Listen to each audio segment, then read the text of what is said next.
Hello, everyone, and welcome back to Podcast, the official interview podcast of the Pride of Dayton Marching Band. My name is Ben Muller. I'm the host of the podcast. Today, we are getting to meet members who don't go to the University of Dayton.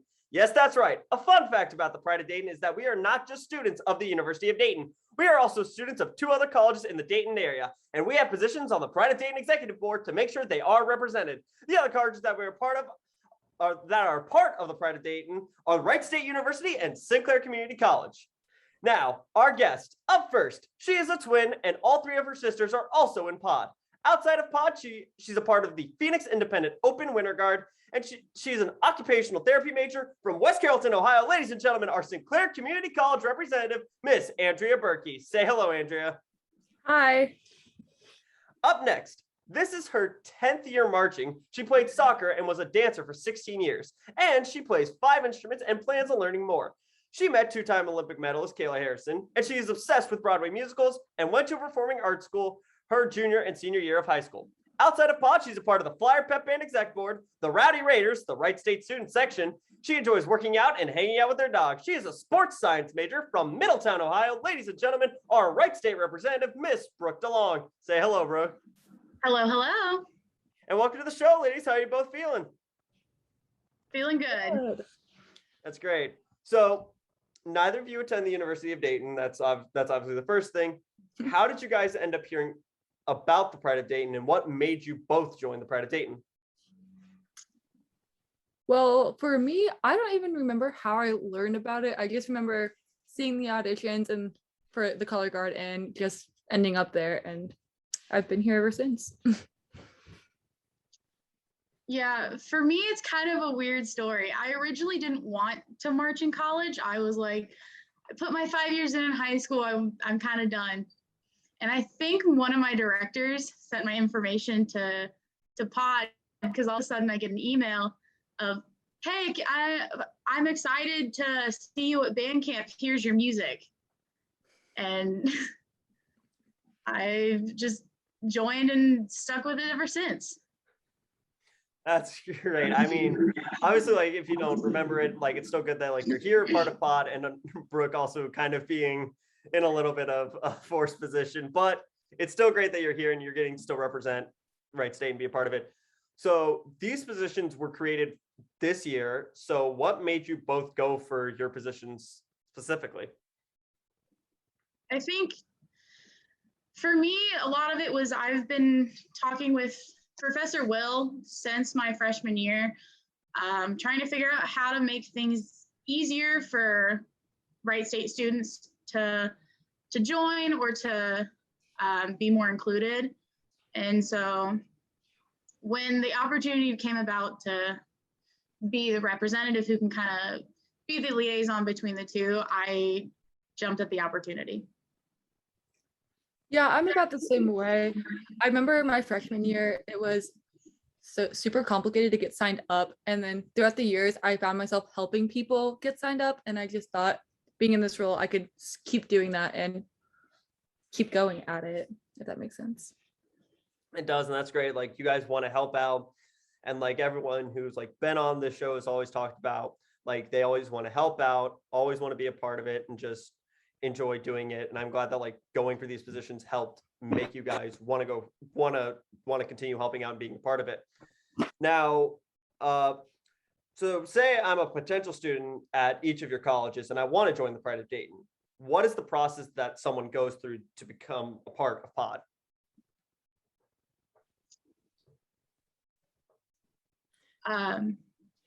So I think first off, we have to send them the information so that they can sign up for band camp and start getting information.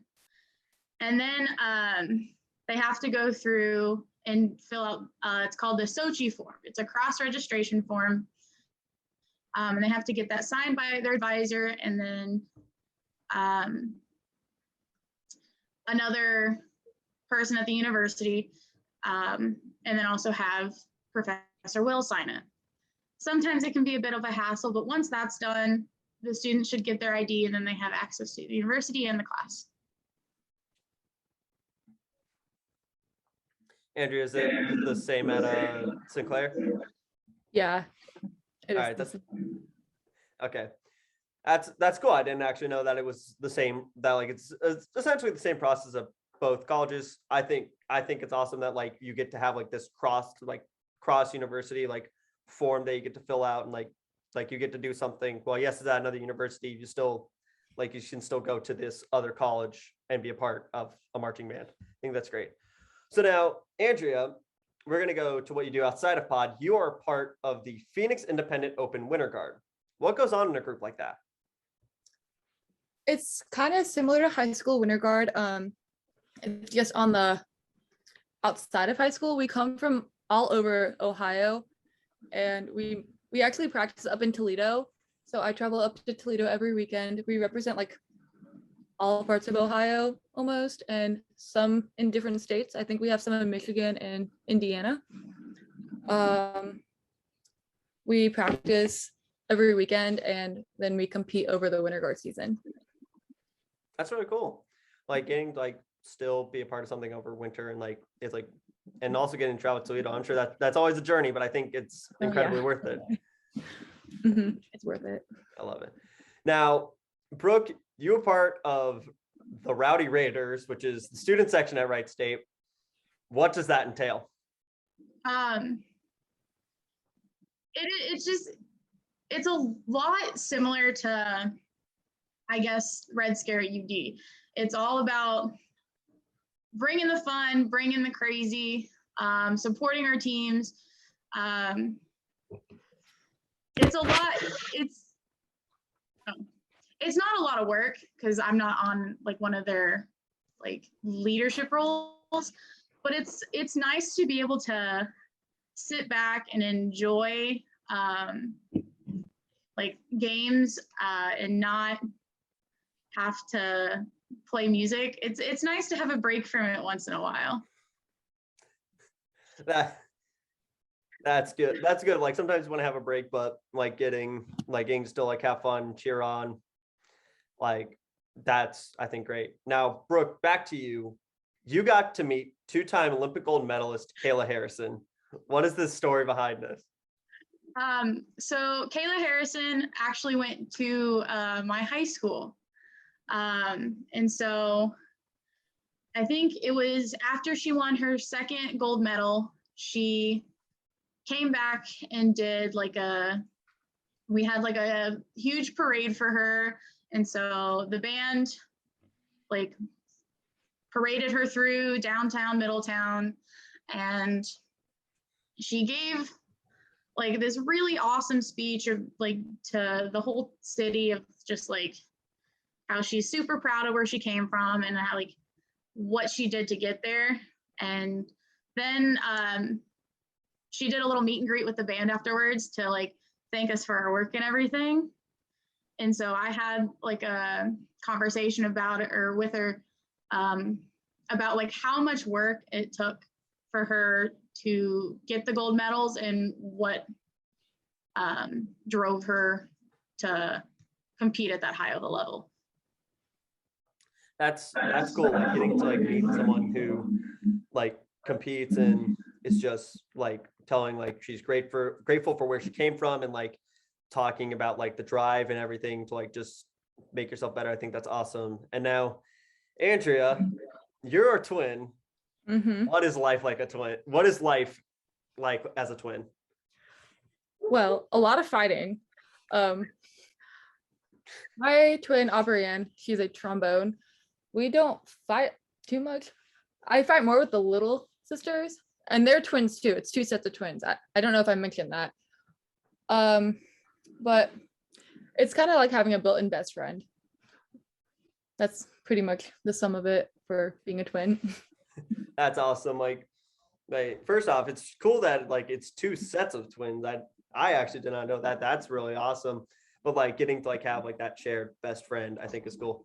Now, before we end off today, I think it would just be kind of cool. Are there any cheers that you guys know that are like specific to your colleges? If there is any? I think for me, no.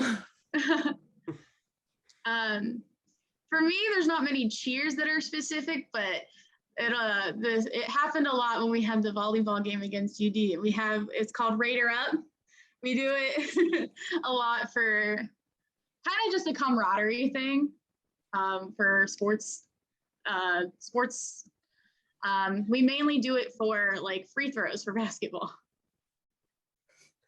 That's I mean, that's still cool, like getting to like have like a camaraderie thing. And I mean, Anndrea, I know it's not great to like have any cheers like specific to the college, but like does like the college have like a team name or something? Do you know? It's Sinclair Tartans. That's all I know. Well, I mean, that's still nothing bad. I mean, at least there's I'm sure some sports there, and I'm sure they have things that go with it. And that is all the time that we have for today. And that's all the questions I have. So thank you all so much for watching this episode of podcast. If you like it, give us a like, and please follow us on all our social medias, Facebook and YouTube at the Pride of Dayton Marching Band, and our Instagram at Pride of Dayton. I want to thank Anndrea and Brooke for being on the show. Thank you all again so much for watching, and yeah, pod!